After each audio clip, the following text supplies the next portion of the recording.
Hey everybody, it's Bust with Battles with Bust number 328, and today we're going to be doing battle with Ashe LeBlanc. And so I wanted to play a little bit of Ashe LeBlanc in the previous video. People in the Reddit sphere have been going on about how Samira, one of the new champions, is supposed to be a reputation champion. I thought that it was going to be very fitting and fulfilling if we played Ashe LeBlanc, a reputation deck, and also got to talk about the Samira spoiler, but they revealed Set, a real dumb no one cares about, and so it didn't really come together. And so instead of waiting longer, maybe Samira gets revealed later in the day. I don't know.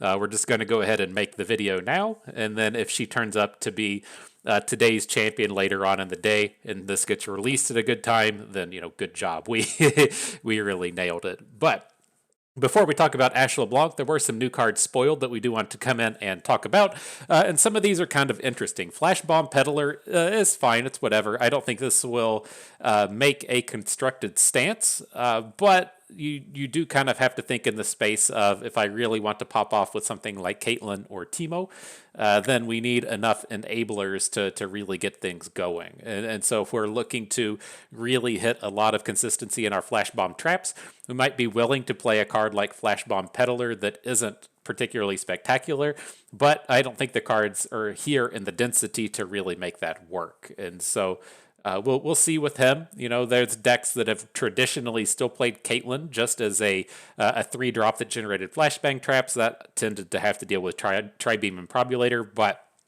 I think there are some, fringe scenarios to where the peddler could be interesting, but in general, I think he's probably just not. I don't think I don't think the thing that's been keeping Puffcat Peddler, the guy that's actually here in the left side of the image, I don't think the thing that's been keeping Puffcat Peddler out of the current meta in terms of strength is his cost or his stat line or his abilities. It's just that the Puffcaps aren't really that strong, and you tend to get enough of them out of just Teemo. And I think we'll see the same thing with the Peddler, as to where the density to go super all in with a flashbang trap isn't really here, and this card's stats are too bad to have it in board as just kind of a fringe card.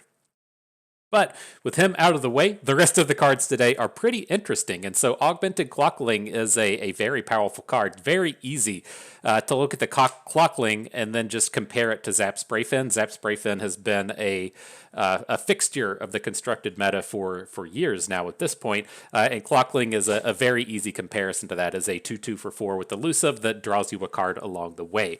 And so we'll see how much of this predict theme really continues on, or how much you even care. And I think that this card probably leans towards just don't care, right? I would say that the Echo decks of the world are excited to play this, but if you want to think of something just like Rando Ezreal deck, right, just playing a big mountain of removal spells and looking to have a little bit of card draw, they are probably pretty happy to have access to the Clockling as well. And so I suspect this is going to be one of the kind of premier cards to come out of the format. And we're going to be seeing this thing for years to come. And so go ahead and craft your copies, because this guy's going to be in the constructed metas for quite a while.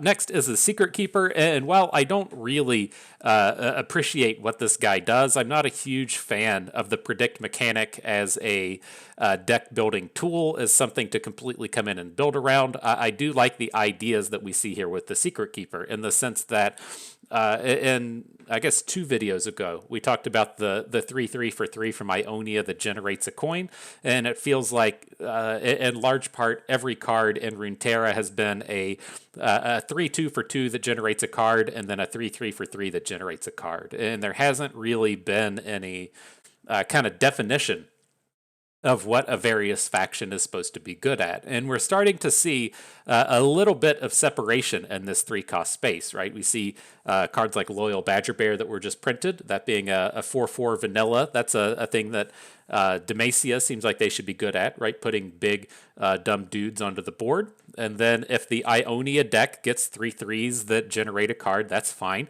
But maybe Shurima does focus in a little bit more on having low attack and high health, and that's what we tend to see out of more of their units. And so while I'm not really excited about the mechanics attached with the Secret Keeper, I am kind of interested in seeing cards like Secret Keeper come forth, and things like Soothsayer as the 1/4 2-drop, Zillion being another 1/4 2-drop, to where it seems like a lot of the, I guess you should say, the predict flavors of Shurima tend to be a little tougher than they are attacky, and so I think that's kind of interesting there. But in terms of the card itself, it's a very high risk, high reward kind of thing. I think a lot of this guy will come down to whether or not the decks are happy to just have a 2/4 for 3, right? If you have this reasonably defensive unit, and the meta lines itself up to where there's a lot of cards like Legion Rearguard running around, then it can be fine, and you just randomly draw one of these really powerful cards at some point later on.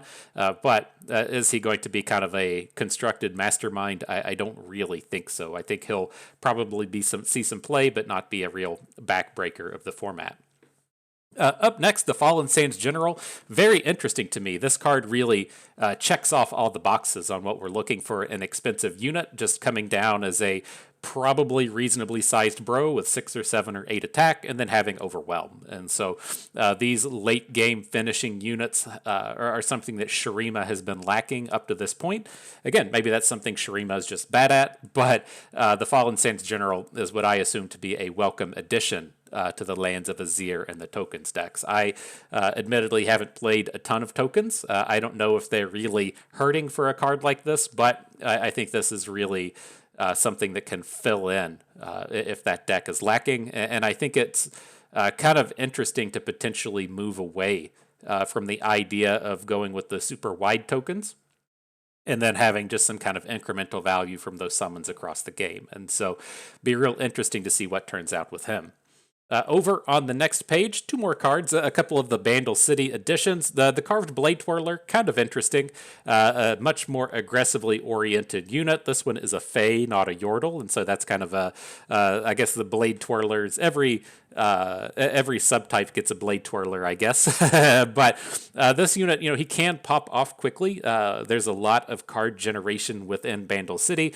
It's very easy to see how aggressive you can get with a Yordle Squire generating a +1 attack. You put the +1 attack onto the Blade Twirler and make it a 3/3 attacker for 2 mana with quick attack. Not a bad deal. And so if there is some kind of aggressively oriented Fae deck or aggressively oriented Augment deck, I would say that this will fit right in.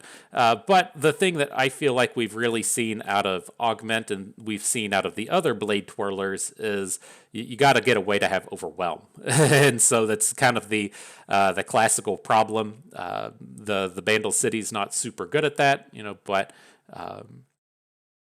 he can still look towards the likes of Noxus or something else as a way to be a relevant attacker later on in the game.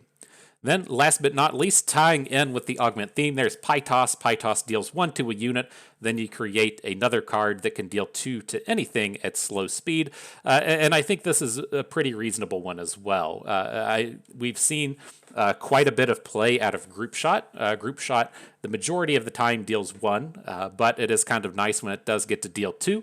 But how do we feel about just playing a Group Shot that generates a card? And that's what you get out of Perilous Pastry. The Perilous Pastry is pretty garbagey, right? Having a 2 mana slow speed deal 1 is not a good deal, but when it's a free generated card, that's kind of a different story. And so I feel like this has a lot of potential to see play, whether or not that's in a kind of more value-oriented deck or a discard theme or something, right? You can imagine decks involving Rumble would be quite happy to have a card like Pytos, and I think that this is another one that will pop up quite a bit. And so, pretty interesting set of cards today. I think everything is pretty decent, is pretty playable. Are things that we could potentially see crop up in the new constructed format, and I think this is a interesting set of things to see. Augmented Clockling, I can't wait to hate you. And so, good stuff. Well done today. And so, again, going on to the deck, Ashe LeBlanc has been kind of a classic deck. This is one of these decks to where it's always had a really kind of polarized place in the meta, as to where it gets pretty domed by aggro decks. The Legion Rearguard decks tend to cause this a whole lot of problems. And then it's just terrible against control decks, right? Control decks tend to really prey on these curve-style decks that just put a big 4 drop down on 4, a big 5 drop down on 5, a big 6 drop down on 6. and they just handle that very well with things like Vengeance. The place this is very strong, though, are those decks kind of in the middle. If this has to go up against another mid-rangey style deck, it tends to be exceptionally powerful there. Or if you're able to line it up against an OTK style deck, like a big Pantheon deck or a big Varus deck, you tend to have some strength there. And so it's not typically one of these decks that is a 50 to 55% win rate across the board. It's one of these decks that has some matchups that are 30% win rates. It has some matchups that are 70% win rates, but it doesn't have too much there in the middle. And so do keep that in mind if this is something that you really want to come out and battle with. It tends to be a better best of 3 deck than a best of 1 deck. But otherwise, a lot of really interesting themes going on here. The thing I really wanted to try and push in with the deck today is the access to both Spirits Unleashed and Revna. As Ashe LeBlanc has been used across the times, I understand playing cards like Avrosian Hearthguard. It's a 5 attack unit that gives all of your units a boost. That's great.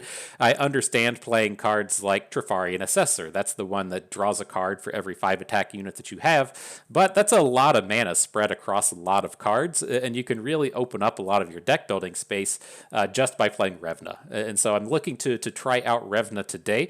It's again, I'm not a huge fan of the Hearthguard. It's just too slow.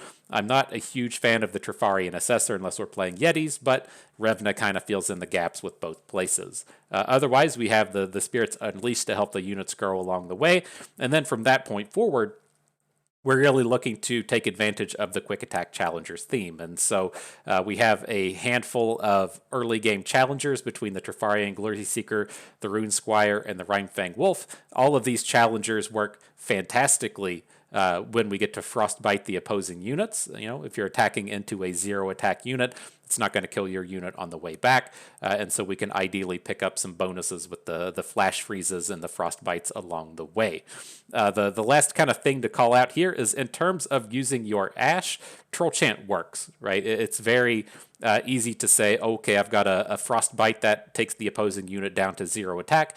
Troll Chant also activates Ashe, and so if your opponent has a 2-power unit on the board or they have a 1-power Nora on the board, if you're able to shrink that unit down to 0 attack, Ashe will get the bonuses. You don't have to use the flash freezes with her. And so, good stuff. Excited to see how this goes. Let's go ahead and jump on in, see if we can't have some good battles.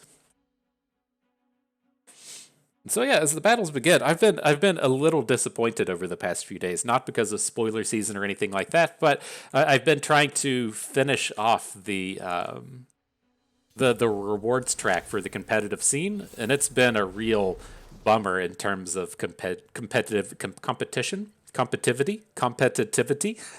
And it's just like it's easy if you kind of like look up on the deck tracker. You can typically see if your opponents have been in Masters, and so Dave Perez here should be in Masters. I didn't check to see if he was Diamond or not, but he might have just recently rolled over, and you can typically see it up there on the top of your screen.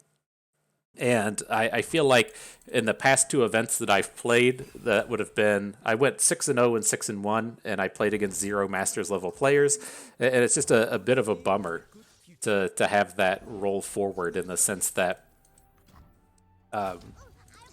you're trying to kind of upgrade the competitive scene, and then that competitive play just isn't really an option. And so I kind of hope that changes a little bit in the future. I wish that there was a little bit. I don't think you can really edit the matchmaking, but there needs to be more incentive for the competitive crowd to actually come forward and do battle in those events. But nonetheless, back to the battle here. We do have the Rune Squire in hand, along with the Fragment that gives quick attack, but we're not going to have the time to mess with that. And so we're going to look to get the Rimefang Wolf onto board next turn, Rimefang Wolf into Annie, and hopefully the wolf doesn't just get stunned along the way.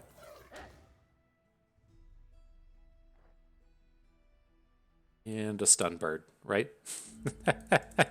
But no, it's tough. I assume like a lot of the competitive crowd has just already finished, right? You've done the work, you've played the opens, you got your 250 trophies, and you're all done. But it's just a lot of people here at the end playing catch up, and it's is not super upsetting, just a little upsetting, a little bit of a bummer. All right, though. So what are we going to do with this one? We can't just take all of this damage this turn. The Rune Squire did just pop himself up, but that would be the last play that we would be able to make. I think we're just kind of stuck getting him on board, and like we don't have to take a gen hit, but that's what it's kind of like lining itself up as. I do think...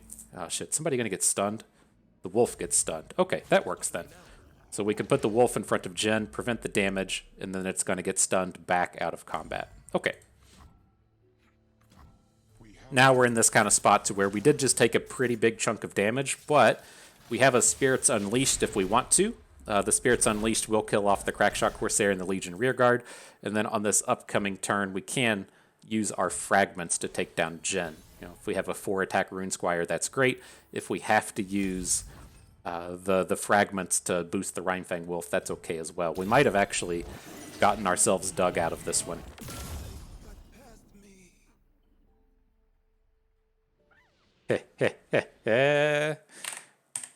That's why the 30% win rate matchups are 0% win rate matchups.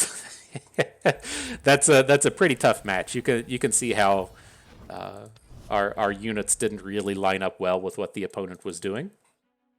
And so don't expect to win that anti-gen matchup very often. I think actually out here, if we look at the thing, it's only it is 33 games of sample. Look at that, a 33 game sample size against anti-gen with the sub 10% win rate. that's kind of brutal. But all right, now we're going up to battle against Ashe, and I want to find some of our unit boosters. And so we did manage to find an Omen Hawk. I hung onto the Rhinefang Wolf just to give us a nice little insurance policy that we have something to do in the early game, but we want to be in this space to where our units are just bigger than the opposing units. We'll have to see what flavor he's playing of this deck, if it's going to be Yeti-centric or if he's going to be all in on the flash freezes. Time will tell with that. But not really putting anything forward. Yetis.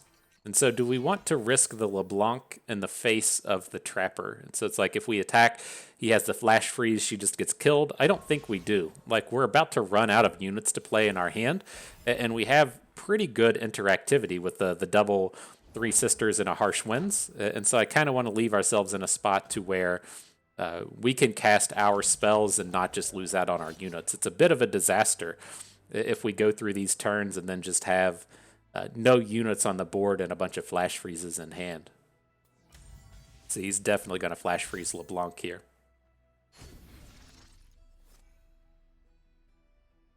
So with that being the case, if he's going to completely spend all of his mana, we can switch to just playing playing Fury of the North and taking down this wolf to where the Harsh Winds wouldn't actually get a kill.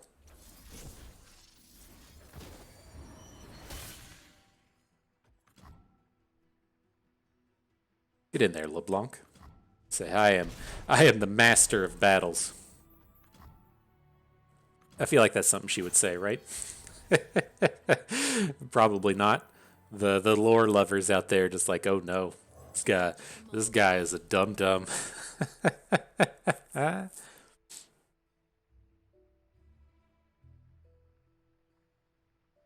All right, pretty powerful set of units out here. Again, I don't want to risk our LeBlanc in front of the Trapper. We'll see how much mana he spends here. If he's just going to sit back on a Harsh Winds, I am okay with trading a Harsh Winds with the Teferi and Glory Seeker, but I don't really want to lose LeBlanc here. And so let's see how this goes. We can start with the attack.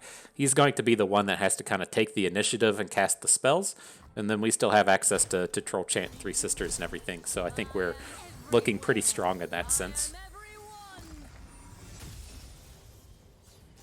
So we didn't talk about this. Oh, I thought we had the Incisive Tactician in hand. I was going to say we didn't talk about this combo, but we do have it to where if you have the LeBlanc on board generating mirror images, and then you have the Incisive Tactician on the board, you can attack with LeBlanc, generate the image, and then use the image to copy the Tactician. That will give you a rally. You attack again, you generate a new image, you copy the Tactician, you get a rally, and you get through that really nice cycle if you want to.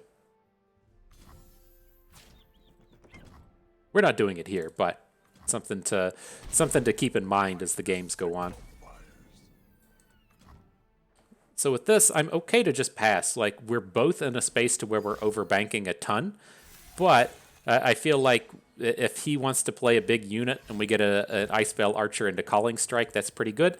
And then it also gives us this kind of space to where we can protect our LeBlanc and our other cards if we need to. I'm going to go with the Three Sisters out of this one. I don't think we'll be playing Calling Strikes or Ice Veil Archers, but this leaves us enough mana behind to Fury of the North if we need to. Nope. All right. Reasonable enough.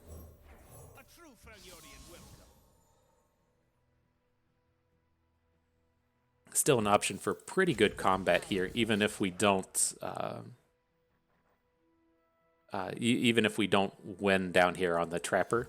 Still a 10 damage hit coming through. We could have looked to Mirror Image to potentially get the lethal, but with him just passing, it feels like a harsh wins, and so not too high of expectations for that turn.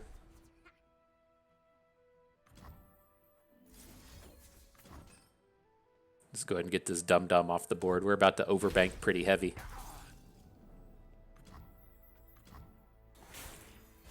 All right, not bad. Ready to boom. You want to kill some of this stuff? Go ahead and let you know what's about to happen here. About to kill some of this stuff.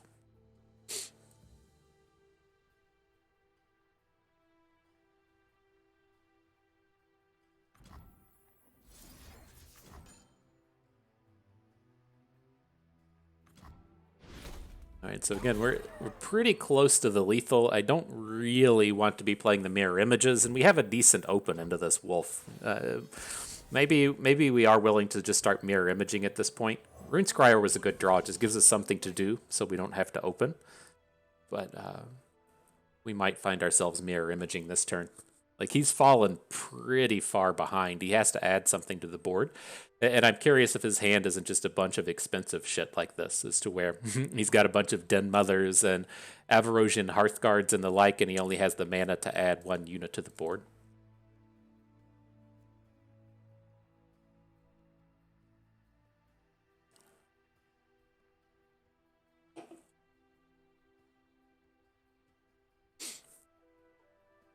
Man, another thing I was thinking about today was we've gotten ourselves in this spot to where the spoiler season's coming up and the rotation is about to hit, but we haven't seen any news on what's actually going to be rotated or not, and so it's really tough to tell what's going to be upcoming in this new meta. And it's going to be like we're playing an entirely new game to a degree, given that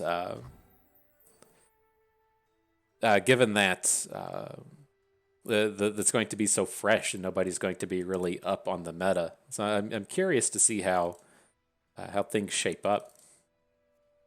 But with this, I think we're just kind of stuck. Losing out on the mirror image is kind of meh, but we can still handle this board reasonably well next turn. There's the game breaker. What's up, Ashe? We got Ashe, we got the harsh wind, she's ready to flip. That all sounds pretty good.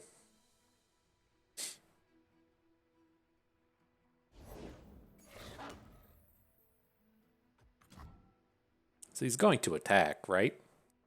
We're leaving the Ashe behind, but I suspect he's going to attack.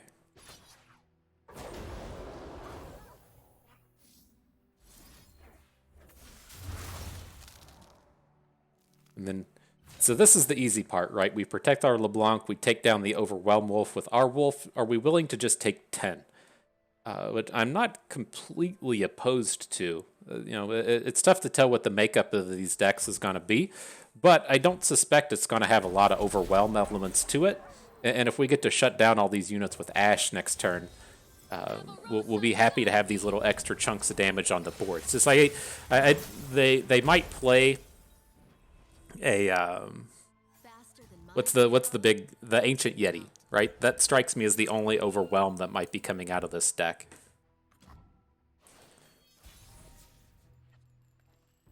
Now we get to Crystal Arrow. It's going to take care of the Den Mother and the Yeti Yearling. Ashe's attack will take care of the other Den Mother. And then if it comes down to it, we can open with a Flash Freeze. So we can, if he just plays a big unit here, right? If he plays a rando 10-10 for 10, whatever that would be. Oh shit, don't play It That Stares. It That Stares would not be nice. But we can Flash Freeze another one of his units if we need to. Sure. Not worried about value out of the Rhinefang Wolf. I'm worried about just ending the game here. And a Yeti. So I think we would be pretty safe going for the Flash Freeze, but it ultimately just strikes me as being a little bit unnecessary here. So let's see. Let's put the 2 damage bro out front. That's going to give us our first mirror image. Then we can attack with everybody else. Who gets flash frozen? The 5/5 to the right, so we'll put this other 5/5 in front of the wolf. I'm not getting any. Oh man, we didn't flash freeze the yearling? Shit. So that's still lethal. Okay. We got him. GG. Well played. On to the next one. Oof. As we talk about rotation, I wonder if Ashe is ever on the chopping block. I don't think so. I think of some of these champions as kind of the real kind of pillars of the lore. Like, I don't know if it actually means for the lore, like in terms of the storyline, but what people kind of get attached to at the beginning of the game. And there's the champions like Garen and Ashe that are the easy characters in League of Legends, if you will. And as they're trying to make, you know, kind of crossover space, I don't feel like Garen or Ashe will ever get removed, especially in the sense that their mechanics are very evergreen in this game, right? Flash Freeze and Frostbite is just something that is very easy for Freylord to do. It makes sense as that's kind of Freylord's combat action as the Frostbite or the Flash Freeze, and just leaving Ashe around with that, you know, seems to make sense to me. But what are we going to do here? Back to this game. I'm kind of thinking in terms of we have the Calling Strike Icebell Archer, and if we want to pull that off, next turn we just don't play anything here. But next turn we want to play LeBlanc, and so if we're not going to play it until turn 4, then the one bank with the Omen Hawk here is still just going to be good. So we can play LeBlanc next turn. 2 turns from now on the opposing Evelyn turn, we can look to Icebell Archer, Calling Strike her away. Oh, big LeBlanc coming in. A little LeBlanc in hand, a big LeBlanc on board.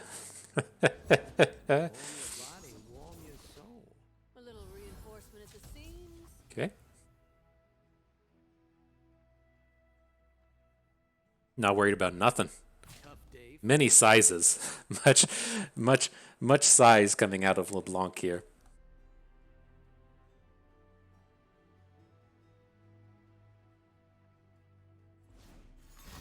What do we got? A hate spike coming in. Doesn't even kill her. Sure. What would it...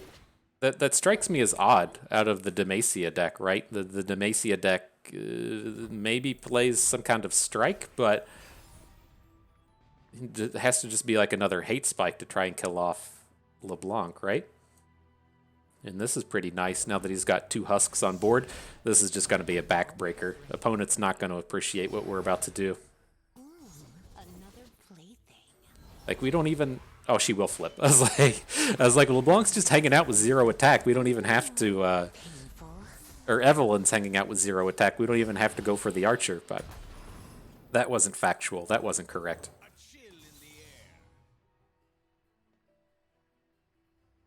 He says, uh-oh. What do you think the percentage chance is opponent concedes when we play this Calling Strike? Is it at least 50%? Maybe it's around 50%.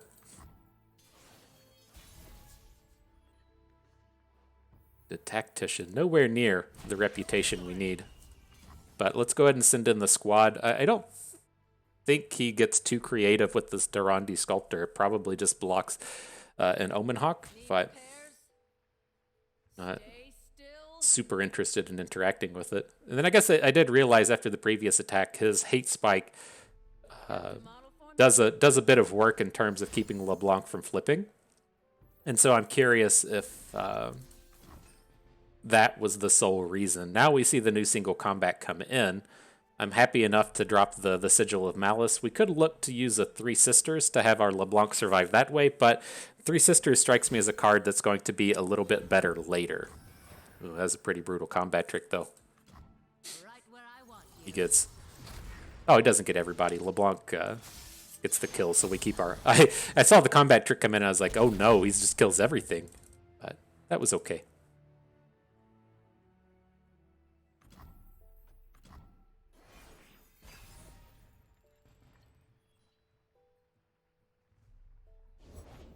All right, give me some stats. Spirits Unleashed, even getting the KO on the husk, much appreciated.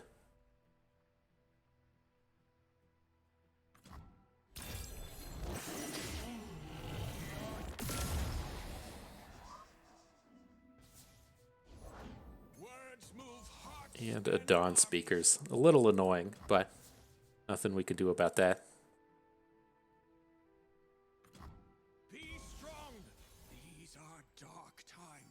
Where are we at now? Just more Omen Hawks? We're definitely flooding the board and attacking. Like, I don't think he can really build up enough to make this Dawn Speakers relevant. And so I want to get as much board as we can. Right? The idea here is as we come in and just start to add, as we start to add a bunch of units, he's going to have to block away a lot of his stuff. And so he shouldn't be getting too much power out of the Dawn Speakers.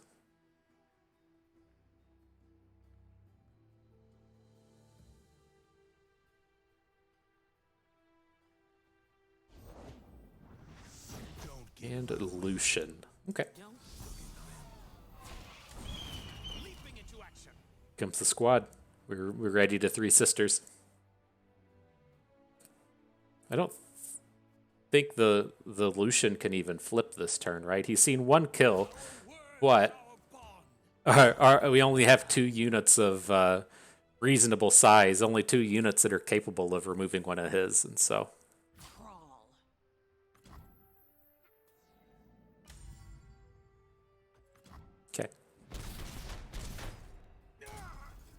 This is tough without Lucian coming out into action. Like, we could have killed off the Domination. I think this is all fine with the Dawn Speakers and his units growing.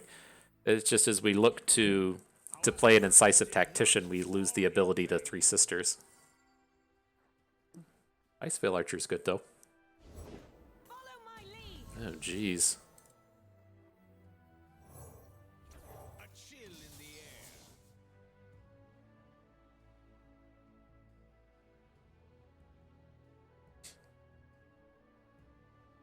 All right, let's see where that gets us. I don't really want to Three Sisters this turn, right? We can take 11, whatever he's coming at us with. That's not a big deal. And then next turn, we can look to attack, flash freeze, whatever blocks a big unit, and then follow up with the Tactician. Like, maybe that gets us somewhere. Ugh, that's nasty. That's too nasty. Hang on. Getting to take Lucian out's just too good. Uh-oh, sad face. Get another Sharp Sight. Nope. Okay. No complaints. Again, this Dawn Speakers is going to be problematic. I didn't think it was going to be that big of a deal. I thought he would just be getting like +1/+1 each turn, but it's certainly putting in a bit of work here. Like the Spirits Unleashed making everyone grow isn't even really enough to threaten these units. So I'm thinking we're going to Spirits Unleashed, but then only attack with our archers. Maybe it's okay to send in the Omens. It's just I think he might be at the spot now where he has to block our big units. Right, so if we attack with everybody, he takes Salter in front of Iceveil Archer so he doesn't die. Then he gets a Genevieve and a Domination in front of the 2 smaller Omen Hawks. We get in for like 9, and that's a lethal.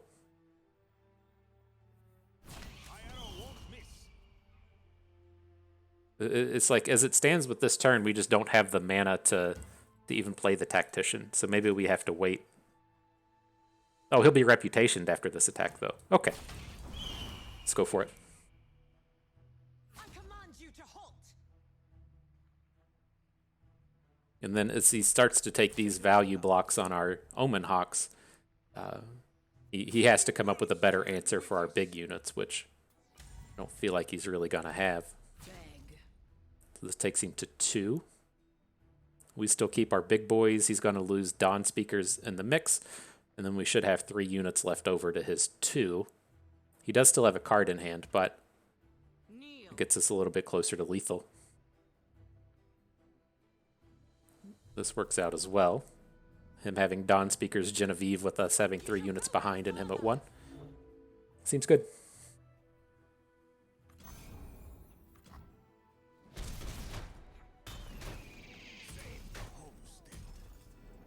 Now the surprise, right? Alright, GG. One of our units is guaranteed to attack through now. What emote should we use? I don't like dropping good game. It's not appropriate. We'll drop the Heartbreaker, you know. get a little Ari out here. First let the blood. Alright, GG. The heart.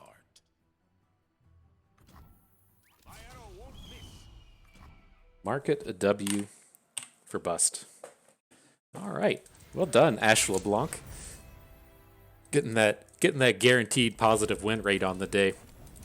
Feels good. I feel like the last time we played this this variety of factions was back with that Yetis deck, the Yetis deck that was popular for like a day and a half because Rico Rex hit rank 1 on EU with it, and it turned out the deck was just garbage. He was just better than everybody else. you have to kind of piece together. He's just better than his opponents, and he's on a bit of a heater, and that was enough to take him to rank 1. And then the deck was just pure and absolute garbage. I think we went like in my practice games. I feel like I went like 1-5 or 2-5 or something, and then I feel like in the video itself, we went we went something like 1-7. But here, we're up against Freylord Targon. This is going to be a Feel the Rush deck. It should not be able to answer Artrafari and Glory Seeker. These decks tend to not even play anything on the second turn of the game. Well, was not expecting Troll Scavengers to come in, but if you typically think in the sense of the way the Feel the Rush decks work now, whether or not that's the Braum Demacia one, or if it's the Trundlemere or whatever, that they tend to not play anything the first 2 turns and then ramp on turn 3. And so it's a little surprising to see the unit come down, but not a problem at the end of the day. We're still looking strong enough here. I was just really hoping we were going to get that big 5 blasts of damage through, pop off before his deck is able to really take advantage of the ramp.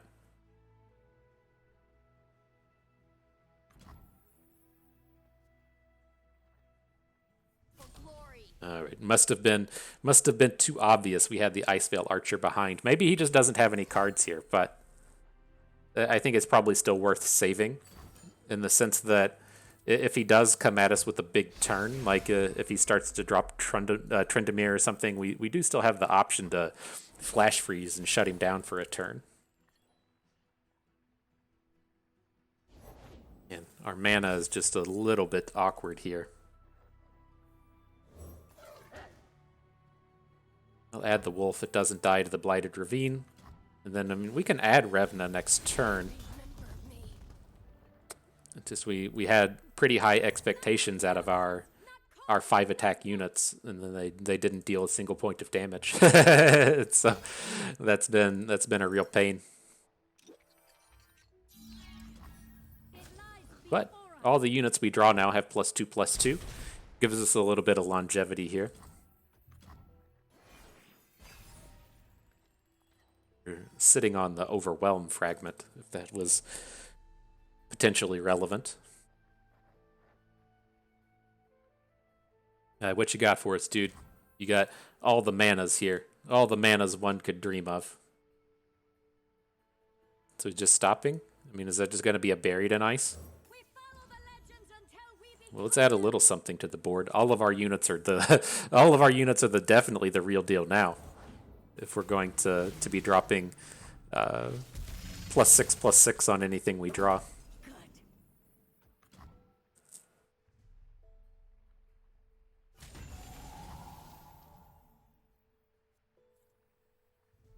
good. Do not oppose me. All right, let's just prevent. I mean, I'm curious now if we can't just go toe to toe with this deck, since everything is just so big.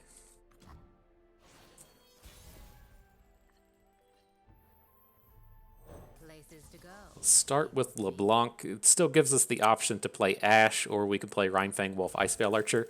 If he's not going to do anything, we'll just switch over to Ashe. Faster than All of our attacks look pretty good here, and then we're still safe if like a buried in ice comes down. Feel the rush. Okay. We can deal with that. This is a little absurd, right? In the sense that our units are just big enough to deal with it. Now, the thing I don't remember is how Rhinefang Wolf works in the face of Tryndamere. That can be a touch of a problem. But we need to get some of this stuff off of the board. How does that play out? We only have access to the bloody business. We need to... We can kind of deal with Aurelian Soul flipping, but it's most certainly not going to be ideal. I'm not getting any younger. So I think we have to attack with Ashe. As the arrow flies. That weakens Aurelian Soul. Maybe we attack with both. Broken mirrors. So Aurelian Soul gets weakened. His block with It That Stares isn't great. And then we're in this awkward spot to where we can bloody business the Tryndamere, but we're going to lose Ashe at the end of combat. I think we're still stuck doing it. It does keep Aurelian... I guess Aurelian Soul's not going to flip because he's a 0 power at round end, but... Let's get him out of here.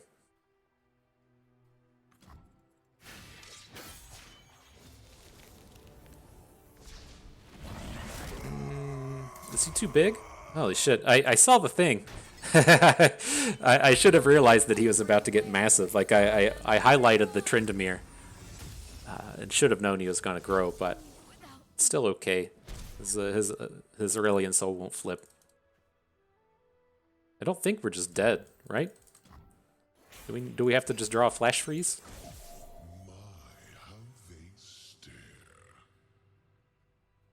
Nah, we got a block. We're good. Right? Tell me I'm right, please. Wasted effort. Uh, Are you certain? Alright, it takes us to 1. What a bummer. Look at this. Look how big our rune squires and stuff are, man. Bummer.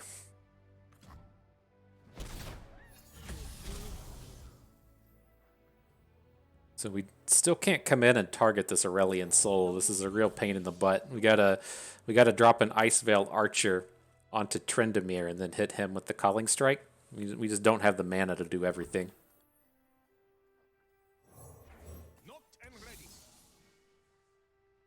I have a feeling we're gonna kill this Tryndamere and he's just gonna be like, LOL, here's another one. he just got too much mana at this point.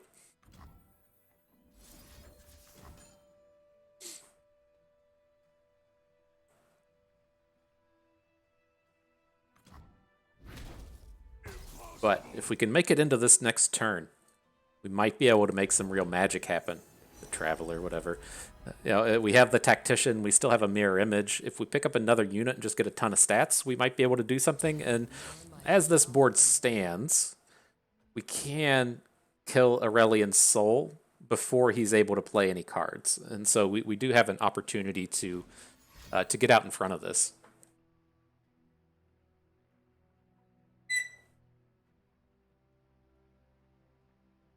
We should play Spirits Unleashed at this point while we're at 1 health, right?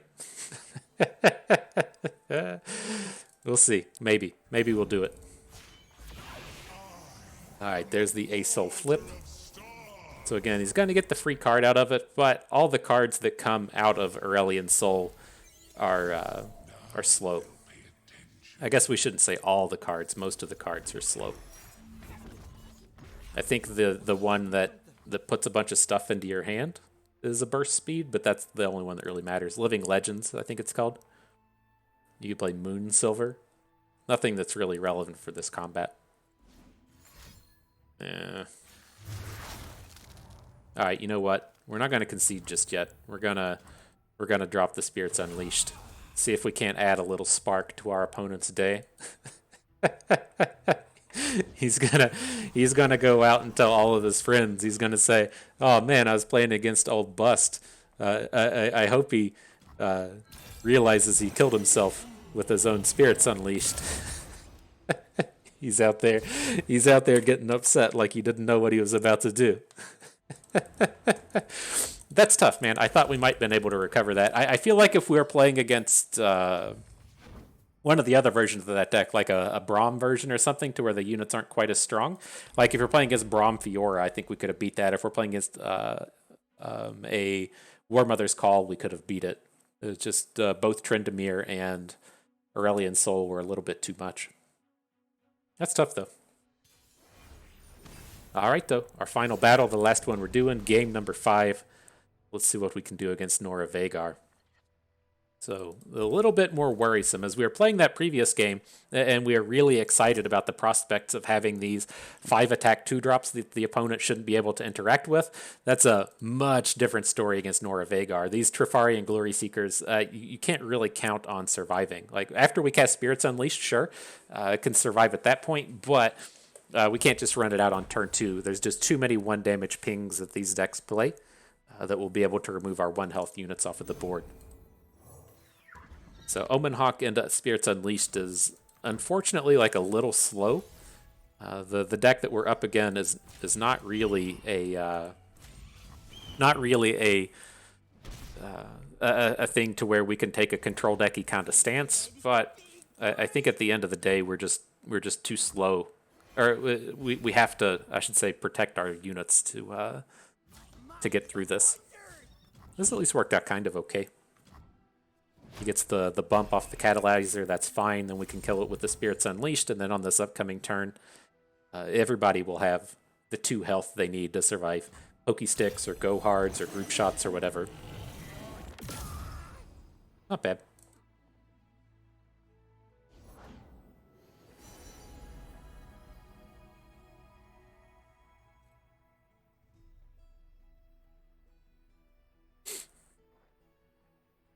All right, so Conchologist comes in.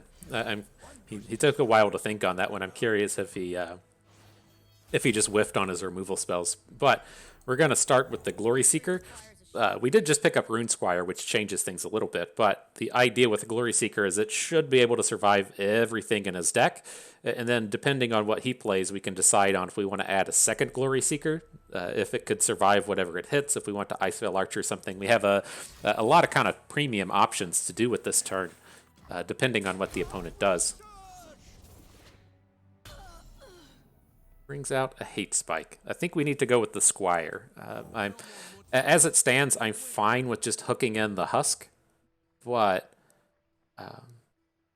it's not a guarantee that we're going to be getting that. And then if he adds a bigger unit behind, it's a little bit more worrisome.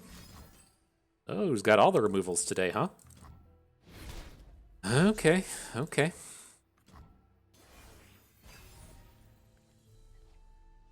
You got all the Spirits Unleashed. Oh, man. Oh, my gosh. How sick is this going to be? 1 health unit. 1 health unit. Oh, Vanguard Sergeant. Vanguard Sergeant is one of the actual sickest cards this dumb deck can hit.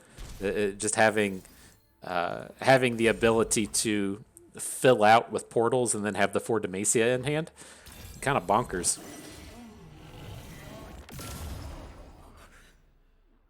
Kind of bonkers.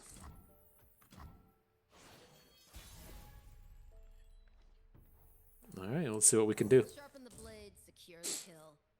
Troll Chant, kind of an interesting draw. I would prefer to not have to spend it this turn, but if we could have protected one of our dudes last turn and still had a giant attacker, Would have felt a little bit better, you know?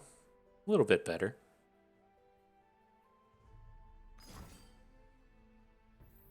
Heat spikes everywhere.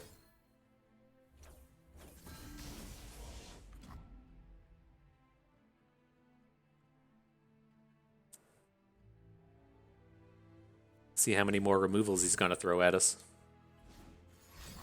All of them. All the removals is how many he's going to throw at us. So now with these spiderlings on the board, there's no reason to add the Iceveil Archer. We're going to just be Spirits Unleashing and clearing that board out. Interesting with the Husk. He does get to load the Spell Shield onto something, and then we should be able to immediately re-clear the Spell Shield. Curious to see how this goes. Vhagar makes sense. Really a bummer we don't have a viable removal for him. We've lost all of our challengers. We don't have any Calling Strikes. In kind of the same way that previous game went, to where we get our big units on board and attack, and then just don't have any ways to deal damage. That's kind of the same space we're running into here. Just gonna block our dudes for days. It's the kind of classical Runeterra problem, if you will, is to where you have to be able to you have to be able to overwhelm or rally, and we don't have a lot of that in this deck. We have the rallies with the Tactician, sure, but they're kind of limited in our abilities to find them. All right, though, Ashe is ready to party. That's all we can do.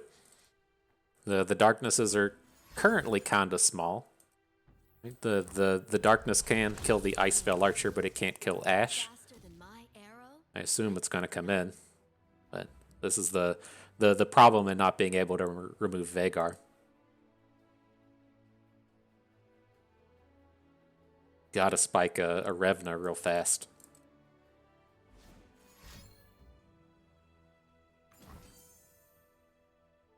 Okay. There's also like a slight potential we can OTK. Right? We have the Ashe at 2 in the Harsh Winds, so we can pretty much make it so he can't block. We got to draw a unit for this next turn, though. See what turns up. Revna. Oh, call your shots, my friends. Call your shots. No. What a bummer, man. Such a roller coaster. Such a high and such a low, man. The aloof. That's bullshit. We hit like our one piece of cycle, and it was just not good enough. Not blocking any of this. I'm not risking any of our units to a darkness at this point. We need to really be counting on the Harsh Winds getting the kill next turn.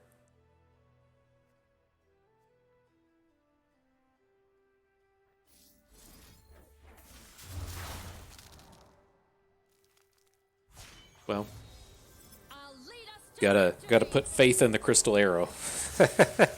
You gotta count on something.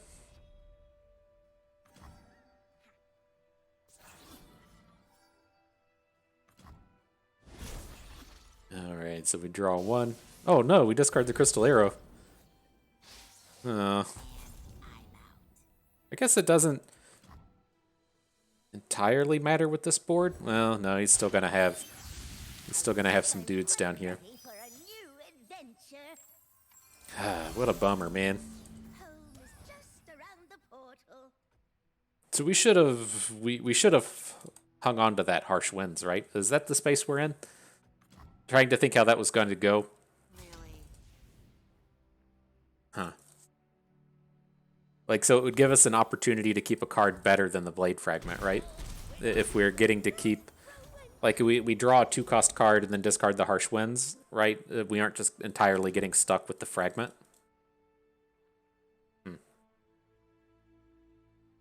Alright, we'll draw something cool, game. Draw something cool. We deserve it. Revna? I don't know if you're cool enough now, Revna. you might be a little too slow. Might not. So many stats. Look at that. That 14 attack Glory Seeker ready to put in the work. Okay. Play the Ruination. Oh my gosh, is that it? Is that going to be our angle? He's going to play the Ruination and then we're just going to win? Fucking aloof travelers again?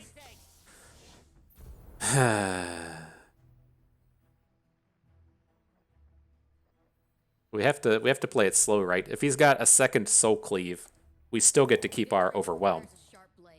This is where we're going to get him. We're going to get him with this overwhelm fragment, right? We just want him to play cards now. We want him to vengeance the Ashe now, right? And that's a pretty compelling target, right? She does have the opportunity to just kill you next turn. Oh, 4 Demacia. We kill through 4 Demacia. We can still hook the Mist Wraith. I wonder if that means he doesn't have any combat tricks now, right? Or he doesn't have any removals. Why would he? I wonder if he misclicked that. Oh, fam. Oh, fam. Get ready for it. Oh, there it is. There it is. We did it. Oh, man. Sucks for D, Ver, and Aldo.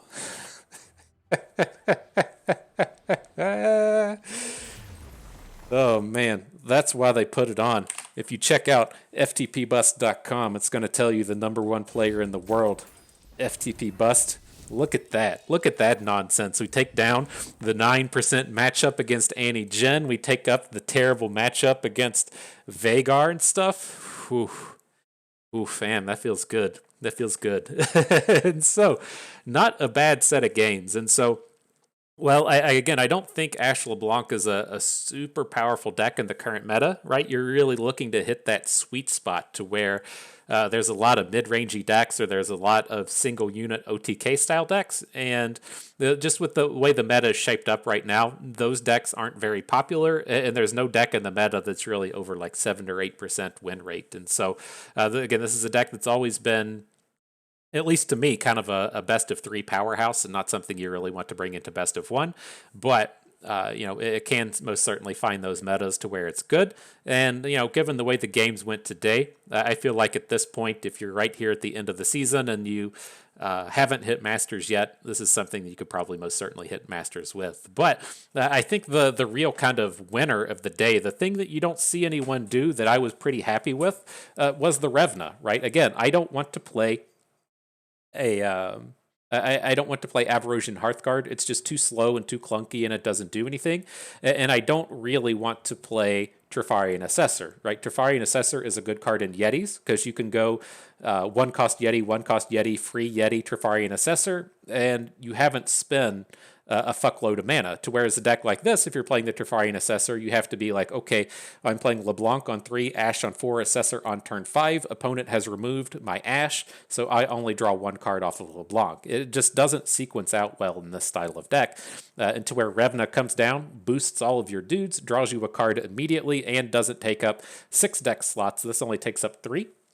I think this has the potential to be a really fantastic addition that people haven't really touched on or given enough credit. I've been like I have just become more and more and more impressed with Revna as the days have gone on. I haven't really given her enough credit over the past times, and so I think that's something interesting there. The Spirits Unleashed was fine. I don't feel like this is a completely necessary card or a card that we want 3 copies of, but it does still have a place. I think, again, the place where this deck really kind of lacks is in the space of interactivity, and it does grant you a little bit of interactivity with the AoEs, but this isn't usually the kind of deck to where you have opposing units just hanging out, right? This tends to be a space to where I attack with a 5/1 and trade, I attack with a LeBlanc, you block and just die. This isn't one of these decks to where you're playing Nora and you have a summoned 2/2 and a summoned 3/3 and your opponent gets to pick and choose their value blocks, and then you clean up the value blocks with Spirits Unleashed. And so it doesn't really fit in this deck in that kind of sense, but it might just be powerful enough anyways to where you're willing to include it. Otherwise, I think I would have kind of liked to fit in 1 more removal spell. I could see an argument for, say, cutting out a Troll Chant, cutting out a Spirits Unleashed, and then fitting in 2 more removal spells, whatever that should be.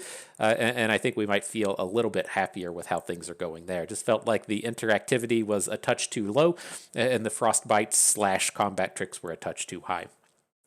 But nonetheless, fun set of games. I had fun. I hope you did too, because that is going to do it for us today. And so I hope everyone enjoyed the video. Hope you maybe learned a thing or two along the way, and you had a good time watching. So this is Bust, and we thank you for being here.